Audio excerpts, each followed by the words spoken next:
The massive space station, called Nexus Prime, hung in the darkness of space, like a metal flower with 1,000 petals. And Captain Elena Vasquez pressed her face closer to the observation window to take in the sight that no human had ever seen before this day. Her ship, the UES Perseverance, was the first human vessel to reach the capital of the Galactic Concord, and she could feel the weight of history pressing down on her shoulders as she watched smaller ships dart between the station's countless docking ports. "Captain, the Concord Welcoming Committee is ready to receive us," said Lieutenant Park from behind her, his voice carrying a slight tremor that betrayed his nervousness. Elena turned away from the window and straightened her uniform, making sure every button was in place and every medal hung correctly on her chest. "Tell Sergeant Major Asante to assemble the honor guard," she commanded, "and remind everyone that we are representing all of humanity." Today, the docking procedure took 20 minutes, and then the airlock doors slid open to reveal a corridor filled with aliens of every shape and size imaginable. Elena had studied the files on all 47 member species of the Galactic Concord, but seeing them in person was something entirely different from looking at pictures on a screen.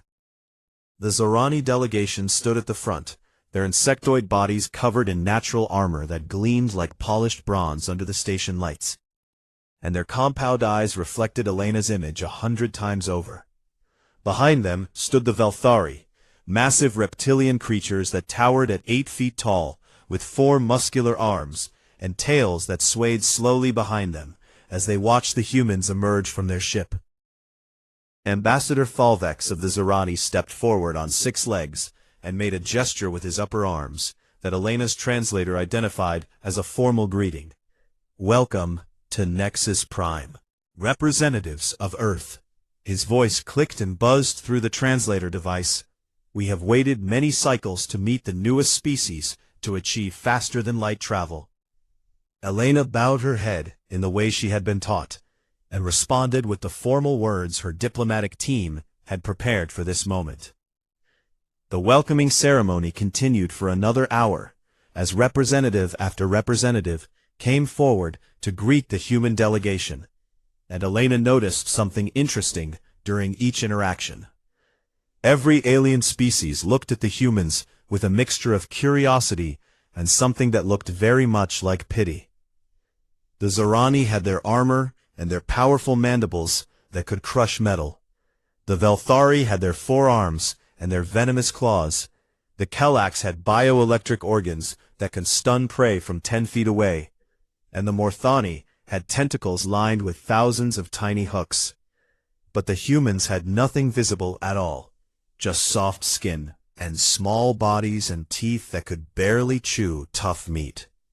Sergeant Major Kwame Asante walked 3 steps behind Captain Vasquez, as the delegation moved through the station toward the banquet hall, his dark eyes scanning every corridor and every doorway, out of pure habit. He had served in the Earth Defense Forces for 25 years, and his body carried the scars and the skills of a lifetime dedicated to combat, but none of the aliens they passed seemed to notice him as anything other than another soft and fragile human. The banquet hall was enormous, with tables that floated on anti-gravity platforms, and food from 100 different worlds arranged in displays that looked more like art than dinner. Elena took her seat at the table reserved for new member species, which placed her far from the center of the room where the most powerful delegations sat and laughed and made deals that shaped the fate of entire star systems. "I notice that no one here carries weapons," she said quietly to Kwame, who stood at attention behind her chair. "I noticed that too, Captain," he replied in a low voice. "My team had to leave all our sidearms on the ship before they would let us board the station." A Zorani diplomat at the next table overheard their conversation and leaned toward them with what the translator interpreted as a friendly expression.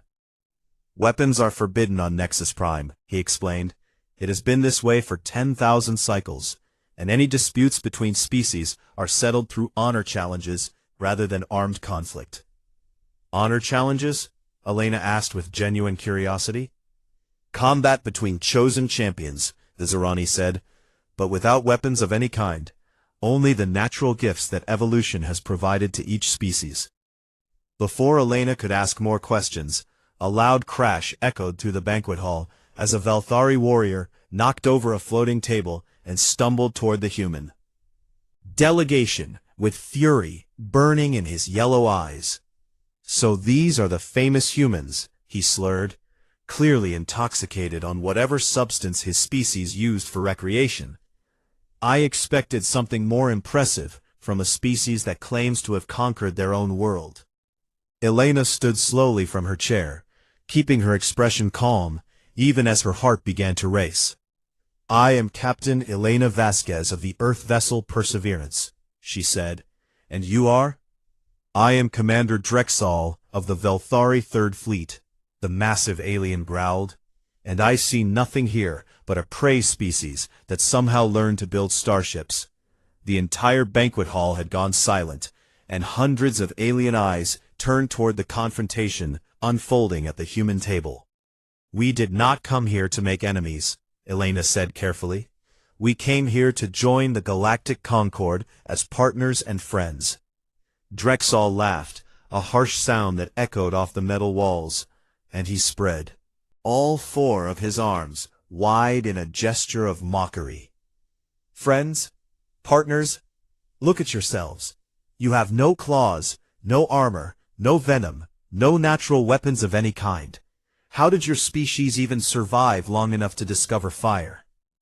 Elena felt anger rising in her chest, but she forced herself to remain calm, because she knew that the entire future of human-alien relations might depend on how she handled this moment.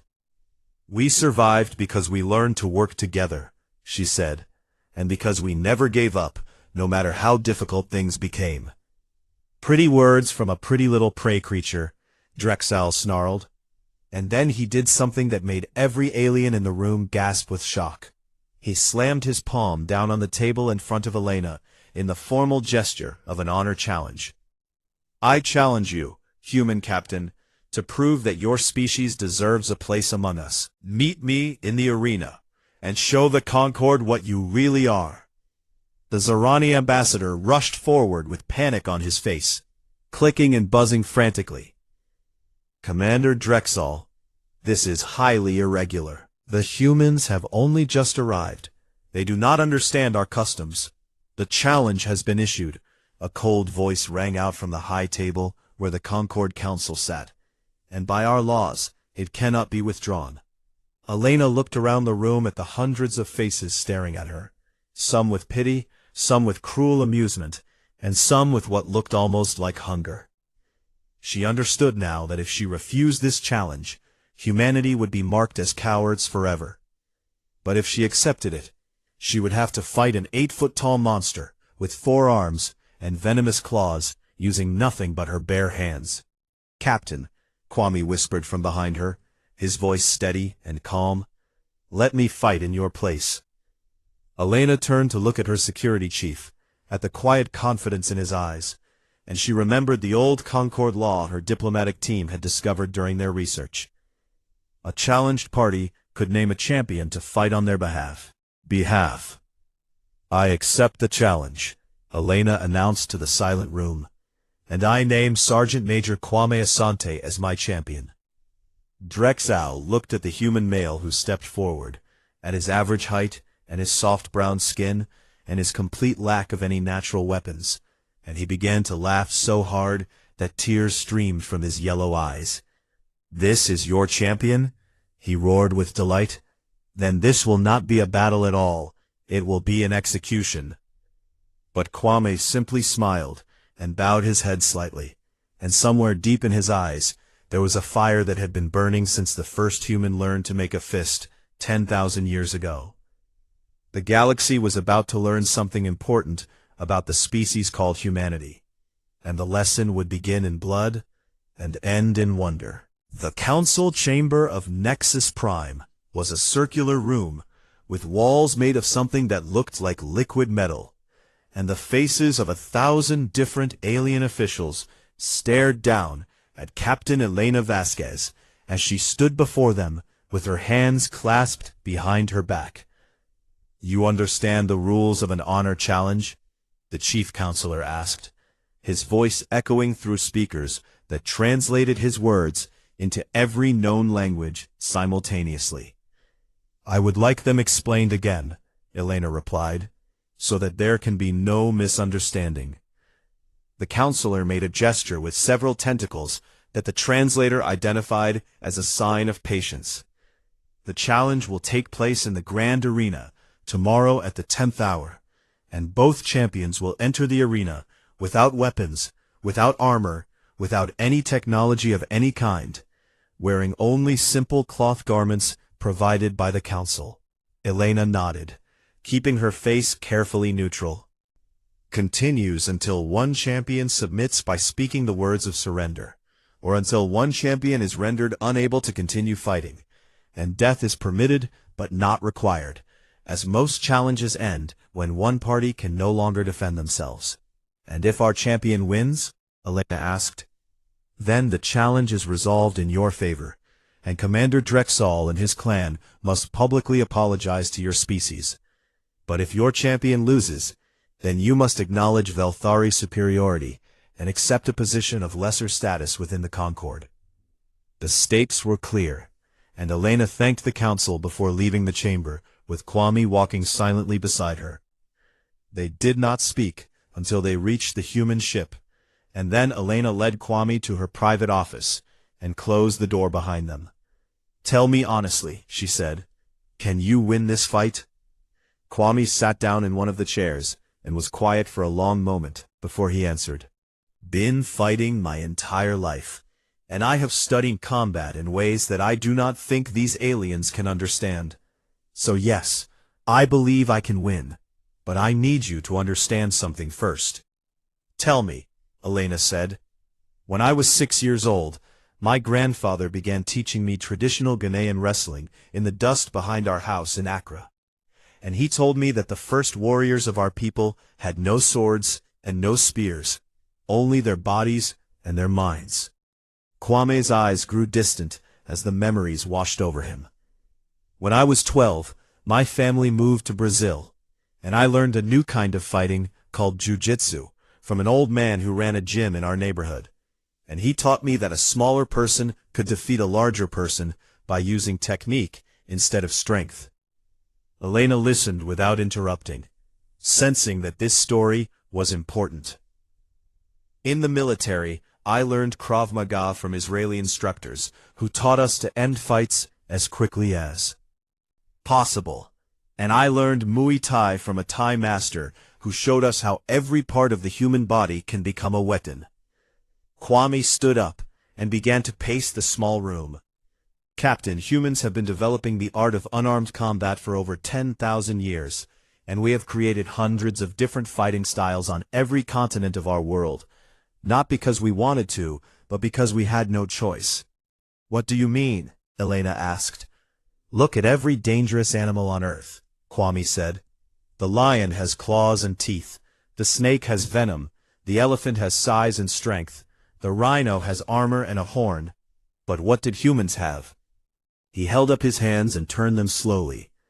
"We had these soft hands with no claws, and these small teeth that can barely bite through raw meat, and these weak bodies that any predator could tear apart.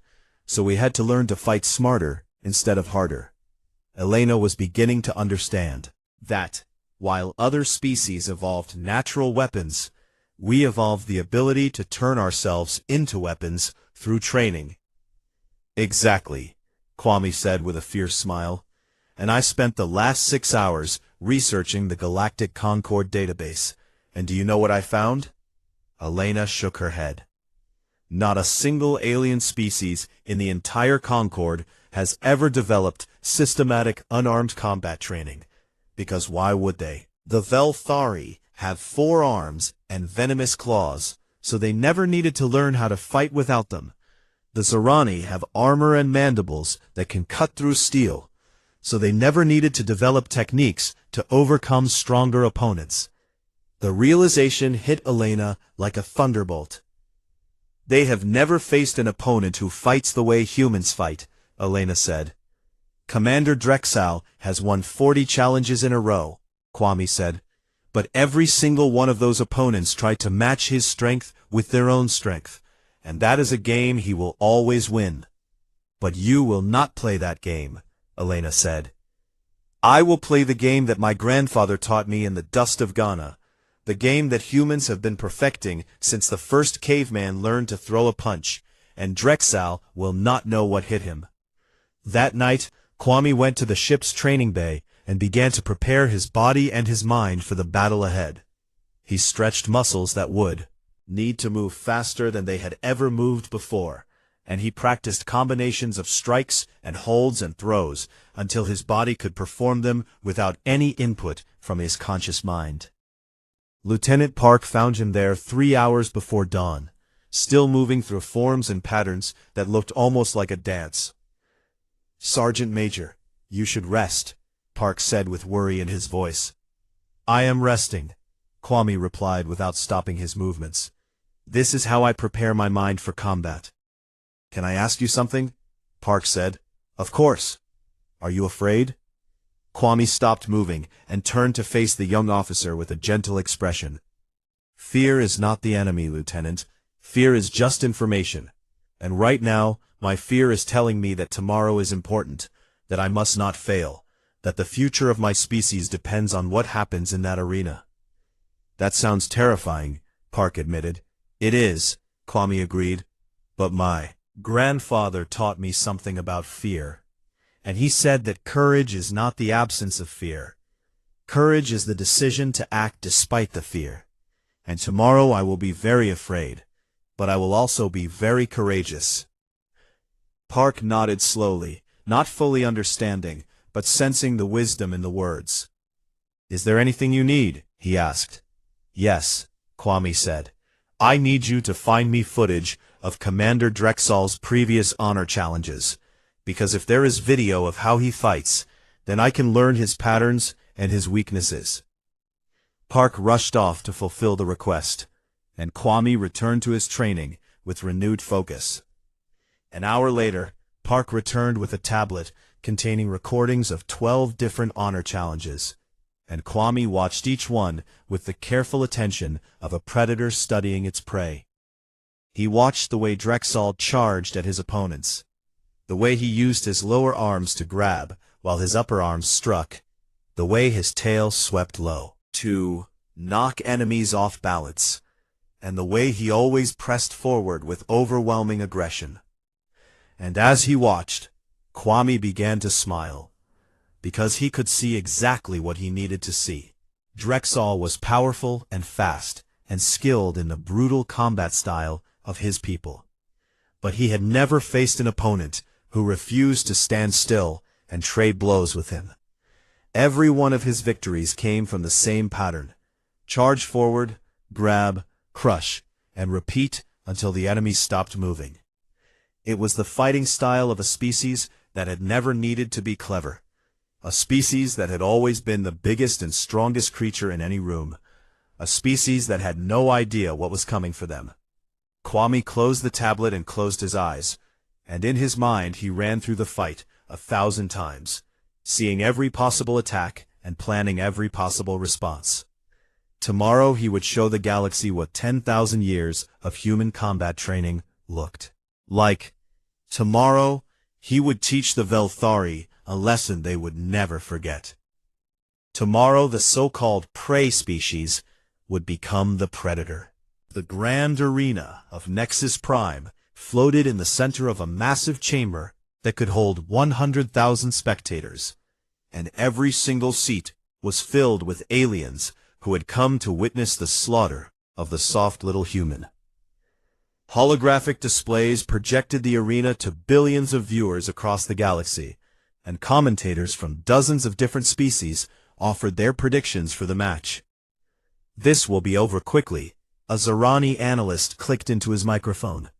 "Commander Drexel has never needed more than 30 seconds to defeat an opponent, and the human has no natural weapons to speak of." "I almost feel sorry for them," a Velthari commentator added. "They clearly do not understand what they have agreed to, and this will be a harsh lesson in the reality of galactic power.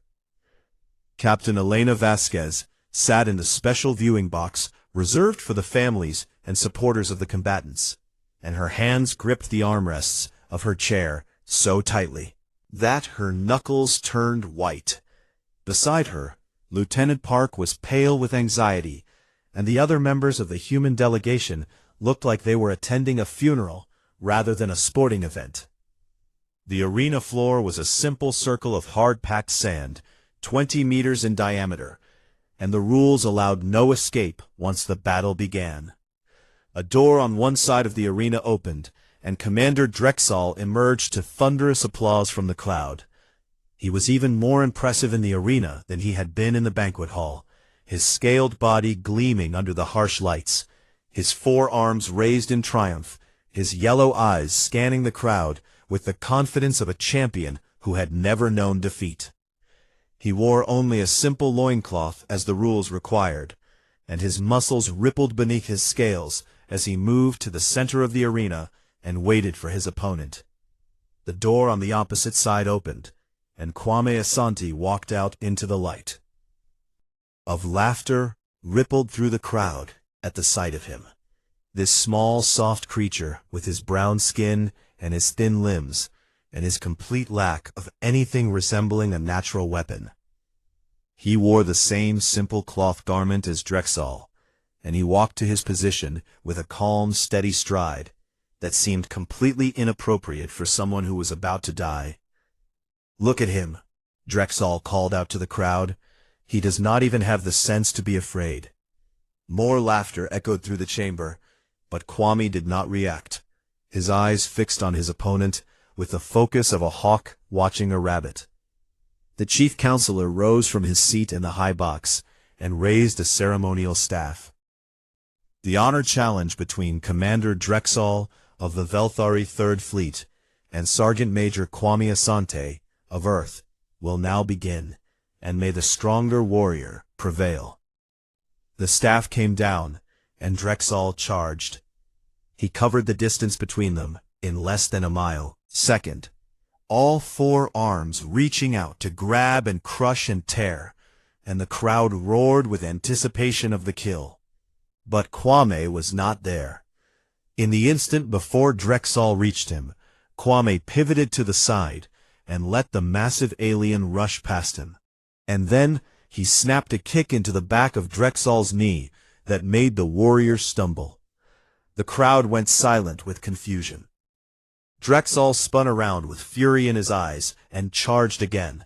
And again, Kwame simply moved, slipping under the grasping arms and driving an elbow into a gap between the scales on Drexel's ribs. The Velthari grunted with pain and surprise, and for the first time in his career as a champion, he felt something he did not recognize. He felt uncertainty. "Stand still and fight like a warrior," Drexel roared.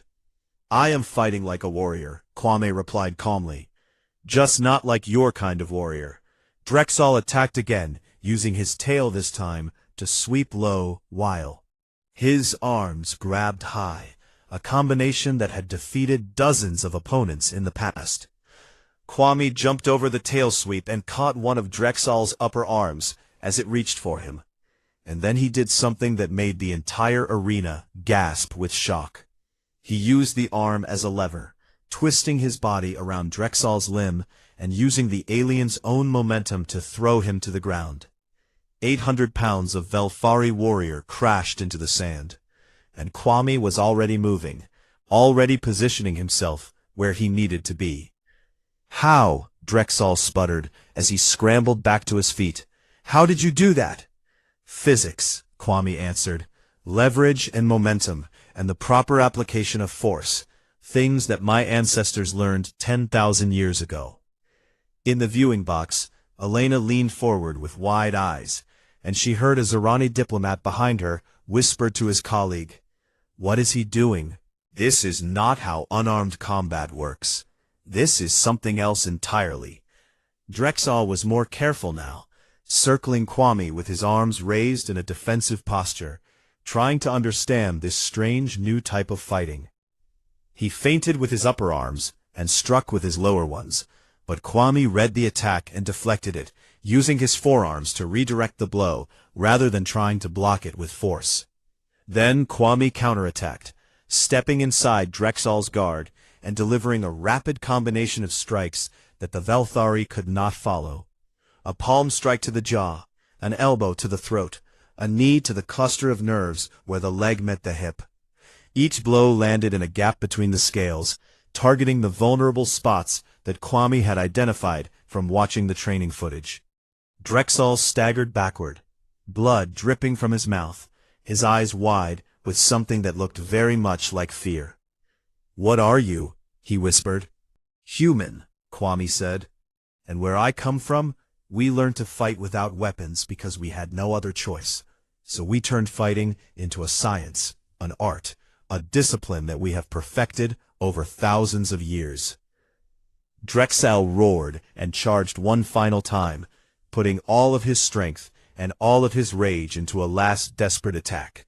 Kwame let him come, and at the last possible moment, he ducked under the grasping arms and spun behind the massive warrior, wrapping his arms around Drexel's throat in a hold that his Brazilian jiu-jitsu instructor had called the rear naked choke. Drexel thrashed and clawed at the arms around his neck, but Kwame had positioned himself perfectly, his body pressed against Drexel's back, where none of the forearms could reach him. The hold cut off the blood flow to Drexel's brain, and no matter how strong the Velthari was, he could not fight against the basic biology of his own body. "Submit," Kwame said quietly into his ear.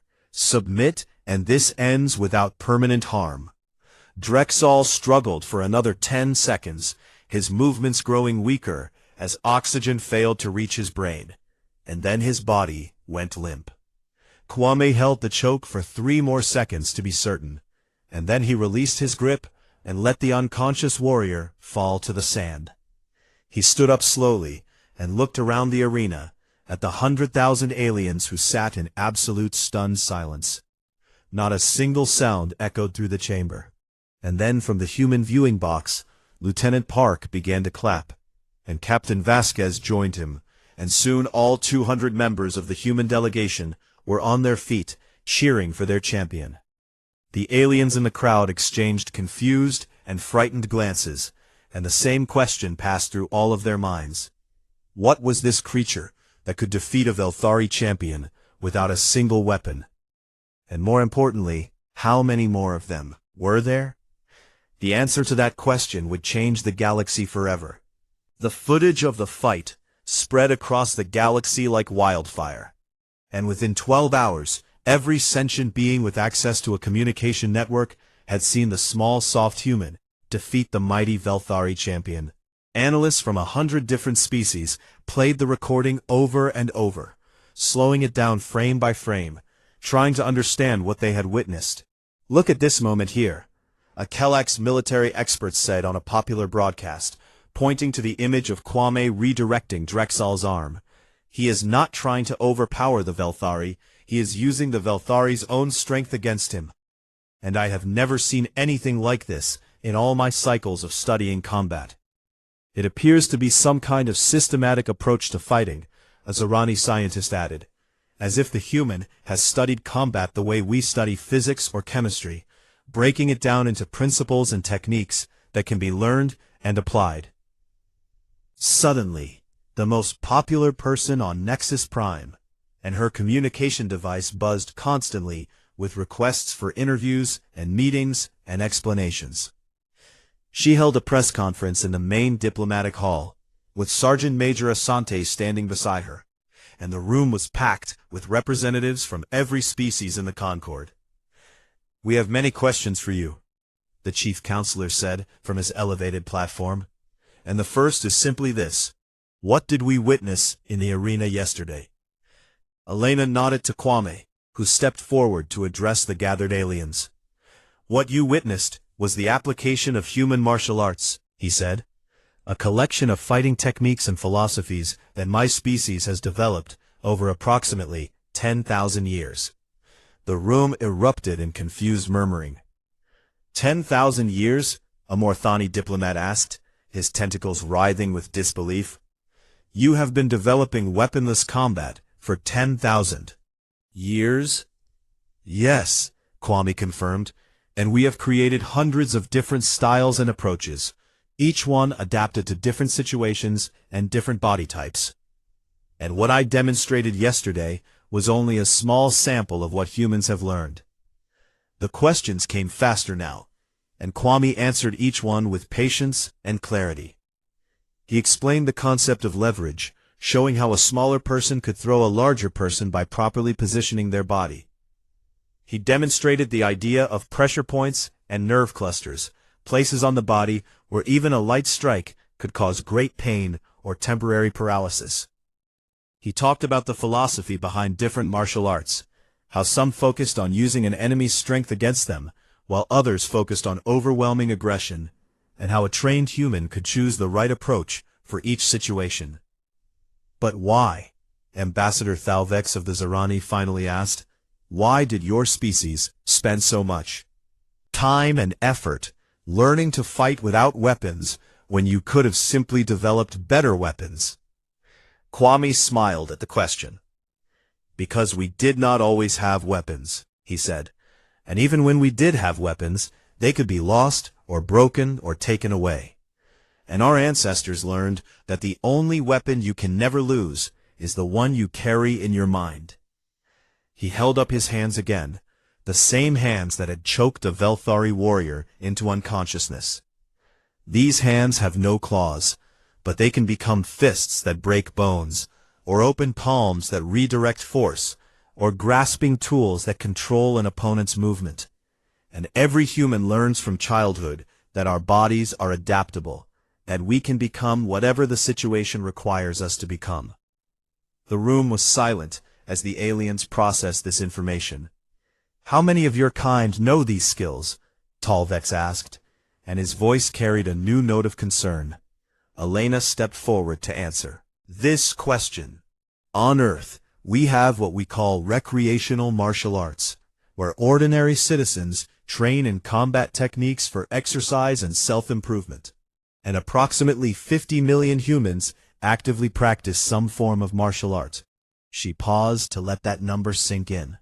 We also have professional fighters who compete in organized sports, and we have military personnel like Sergeant Major Asante, who are trained to use these techniques in actual combat situations. Every soldier in your military is trained in weaponless combat? A Velthari general asked from the back of the room, his voice tight with barely concealed alarm. Basic hand-to-hand combat training is standard for all military personnel, Elena confirmed, and our Special Forces units receive advanced training that goes far beyond what Sergeant Major Asante demonstrated yesterday. The implications of her words spread through the room like a shockwave. Helpless prey species that everyone had assumed them to be. They were a species that had turned their own weakness into strength, their own vulnerability into an advantage, and they had been perfecting the art of unarmed combat for longer than some species had been civilized. We would like to learn, the Kellex ambassador said suddenly, stepping forward with an eager expression. We would like to send students to Earth to study these human martial arts. Other voices joined in, representatives from a dozen different species expressing interest in learning the secrets of human combat. But not everyone in the room shared this enthusiasm. In the corner, the Velthari delegation huddled together with dark expressions on their faces, and their leader spoke quietly into a communication device before leaving the room without a word. Elena noticed their departure and felt a chill run down her spine. Commander Drexel had been humiliated in front of the entire galaxy, and the Velthari were a proud species with a long memory for insults. She knew that this was not over. 3 days later, her fears were confirmed when the Concord Intelligence Service delivered a report to her quarters. The Velthari were gathering their war fleet. Diplomatic channels had gone silent, and intercepted communications revealed that the Velthari High Command had decided that humans were too dangerous to be allowed to grow stronger. They are coming for us, Elena said to her senior officers in an emergency meeting aboard the Perseverance. And they will not stop with one ship or one station. They want to destroy humanity before we become a threat to their dominance. How long do we have? Lieutenant Park asked. Intelligence estimates that their fleet will be ready to move in 6 months, Elena replied, which gives us 6 months to prepare for humanity's first interstellar war. Kwame stood in the corner of the room with his arms crossed over his chest, his face unreadable. Then we had better start training, he said, because if the Velthari think that one human martial artist is frightening, they have no idea what an entire species of fighters can do. Elena looked at her security chief and saw the fire burning in his eyes, the same fire that had burned in the eyes of every human warrior throughout history. They were the descendants of those who had faced lions with spears and conquered empires with swords, those who had survived ice ages and plagues and countless wars against their own kind. They had been fighting for their survival since they first climbed down from the trees, and they were not about to stop now. Contact Earth Command, Elena ordered, and tell them that we are bringing the art of war to the stars. The galaxy had seen what one human could do in single combat. Now it would see what all of humanity could do when their survival was at stake.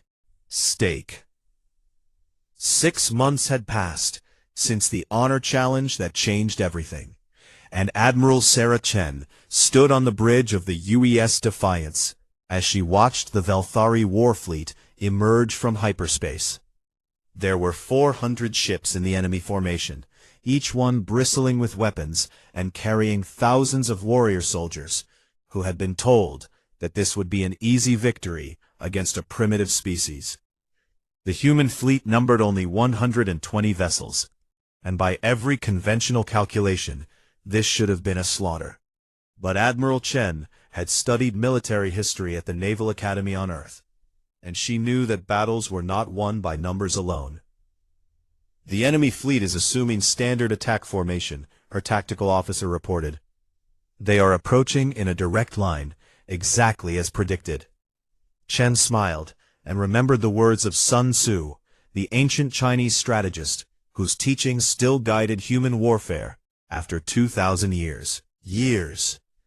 All warfare is based on deception, she quoted quietly.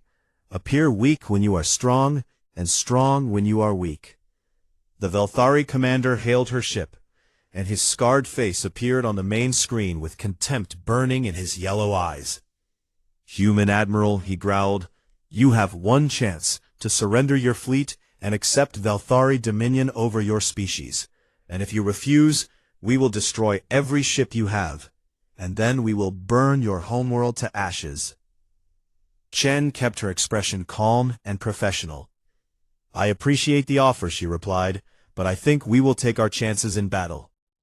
The Velthari commander laughed. Then you will die with honor, at least, which is more than your prey species deserves. The communication ended, and Chen turned to her crew. Execute battle plan Hannibal, she ordered, and may God have mercy on our enemies, because we certainly will not. Groups, and began to move in ways that confused the Velthari sensors. Some ships retreating, while others advanced. Some firing weapons, while others went dark and silent. The Velthari charged forward with all the subtlety of a charging bull, their formation tight and powerful and designed to overwhelm the enemy with superior firepower. They had fought 100 battles with this strategy, and they had won every single one. But they had never fought humans before. Admiral Chen's center group fell back as if in retreat, drawing the Velthari fleet deeper into the engagement zone. And then her flanking groups struck from both sides at once. Human ships darted between the larger Velthari vessels, using their smaller size and greater maneuverability to avoid the heavy weapons while targeting critical systems with precision strikes. The battle became chaos, and in chaos, the Velthari advantages disappeared. They will not stand still. Roared at his officers. How are we supposed to hit them if they will not stand still? The same question that Commander Drexel had asked in the arena 6 months ago, and the answer was the same. Humans did not fight the way their enemies expected them to fight. Phase 2 of the battle began when the human boarding parties launched. Small assault shuttles streaked across the void and latched onto Velthari warships, cutting through hull plating and disgorging teams of Marines who had trained for exactly this moment. Sergeant Major Kwame Asante led the assault team that boarded the Velthari flagship, and he moved through the corridors like a ghost, his team flowing behind him in perfect tactical formation. The Velthari soldiers they encountered were fearsome warriors, each one armed with massive energy rifles and protected by heavy armor. But when the ammunition ran out and the weapons clicked empty, the real battle began. A Velthari soldier swung his rifle like a club at Kwame's head, and Kwame ducked under the blow, stripped the weapon from the alien's hands, and put him down with a combination of strikes that left him unconscious on the deck. His Marines spread through the ship, and everywhere they went, Velthari soldiers fell to human hands and feet and elbows and knees. These were not ordinary soldiers. These were the men and women who had trained in every martial art that Earth had to offer, who had combined ancient techniques with modern military tactics, who had spent 6 months preparing for exactly this kind of close-quarters combat. "The humans are taking our ships," someone screamed over the Velthari command frequency. "They are fighting our warriors with their bare hands, and they are winning." Kwame and his team reached the bridge of the flagship, where the Velthari commander stood with a ceremonial blade in his hand. "I will not surrender to a prey species," the commander snarled. "Would rather die with honor than live with shame." Kwame stepped forward alone, his hands empty at his sides. "Then you will die," he said simply, "but it does not have to be today." The commander charged with his blade raised high, and Kwame moved. 3 seconds later, the blade was on the floor, and the commander was pinned against the wall with Kwame's forearm pressed against his throat. "Your fleet is being captured," Kwame said. "Your soldiers are being defeated, and your entire invasion has failed, not because we had better weapons or more ships, but because we had better training and better tactics." He released the commander and stepped back. "You assumed that we were weak because we had no natural weapons, but you were wrong, because we had something better than claws or venom or armor." "What?" the commander asked, his voice barely a whisper. "We had the need to survive," Kwame answered. "And when a species has the need to survive, they find a way, even if that way takes 10,000 years to perfect." The battle ended 2 hours later, with the Velthari fleet in ruins. 60% of their ships had been captured by boarding parties, and the rest had been disabled or destroyed by the human fleet's guerrilla tactics. Not a single Velthari vessel escaped to bring word of the defeat home. Admiral Chen addressed the surviving Velthari officers in the cargo bay of the Defiance, where they stood in rows, with their hands bound and their heads bowed in shame. "You came here to teach us a lesson about power," she said, "but instead we have taught you a lesson about humanity." She walked among the prisoners with her hands clasped behind her back. "You evolved claws, so you never learned to make fists. You had armor, so you never learned to move. You had venom, so you never learned to think 3 moves ahead." She stopped in front of the defeated commander and looked up into his yellow eyes. "We had nothing, so we learned everything, and that is why we will always survive, no matter what the galaxy throws at us."